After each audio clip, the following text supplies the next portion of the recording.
right? But prior to that, in Christ's day, reincarnation was certainly understood the way it, I'm sure, is, by the way. Now, within this system, which I'm now going to give you, is this too heavy, or is everybody with it? Okay, within this system, each of us is an entity. An entity. Now, how we got to be entities is another question. We can discuss that later. But at the moment, we are entities, and there are individual differences in each of us at the entity level. And you could call these individual differences, if you wanted to translate it into Western science, you'd call it like the DNA code. We have different programs. We're like individual differences in programs. And just think of it as program stuff. That's all we are. Just program stuff. Okay? And that program stuff has a thing it has to work out. It's working out stuff, which in the Indian system is called karma, which is the working out. It's like an acorn has in it the oak tree, and the oak tree is going to work out of the acorn, and it's the same game. It's all lawfully determined in that stuff that it's going to work out, just like in the sperm cell that your father injects into your mother is a whole program along with what's in your mother, and those programs determine a whole set of factors, much more than just your hair color and your body size and so on. It determines a lot of psychological factors as well. But this one is even farther out than that, because it not only determines your physical body and psychological body, but this determines whole lifetimes, right? And so what happens, in fact, is this being, which in the West we would call a soul, right? That's the way you can be familiar with it. This soul has the need to take a certain kind of incarnation, a certain kind of body. It takes a certain kind of birth, right? So each of us has been born into a birth. That's different from saying, I am this. This is the package in which I am, okay? I'm giving you now the models in which you can understand how to get free of the thing by understanding what you got in.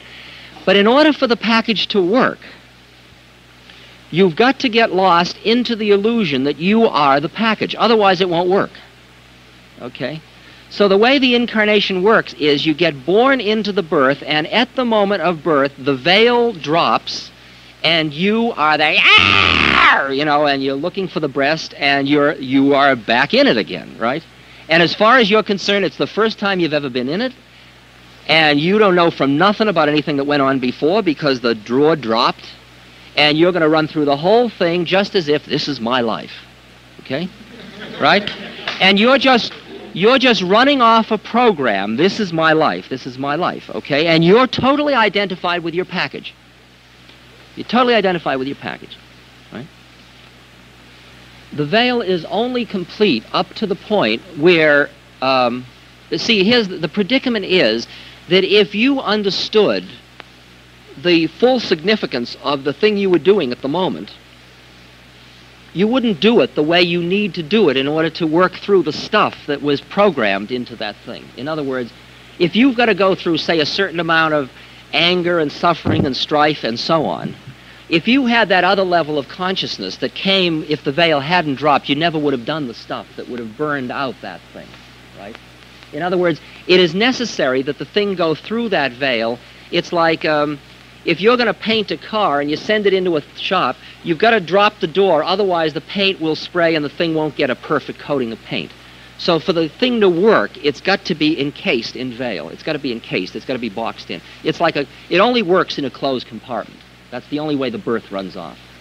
Now, I'm sorry, that's a very crude way of describing it. I know it's frustrating to you. If I can think of a better example along the way, I will. All right? Because I'm sure there is a better example to describe. Because it's if a baby is born who is aware of the whole trip, like, say, some old lama happens to take a birth again, see, and is sitting there, an old lama just in this baby's body, see, it looks at the whole thing and says, well, far out, see, and it doesn't do anything. It doesn't drink or eat or anything because there's no sense, because it understands what a human birth, what the trip is, and it has no desire to stay in it. And I'll explain that in a minute to you, why that is. And thus, that's what are called blue babies. And blue babies are what scientists are always fascinated by. They're babies who are born who don't seem to have any desire to live. They're just born, and they don't eat, and they don't do anything. They don't develop any personality. They just die. They turn blue, and they die. And there's a certain percentage of babies that are born. They can't find any physiological thing wrong with them. The whole reincarnation may have been fulfilled by the fetal period.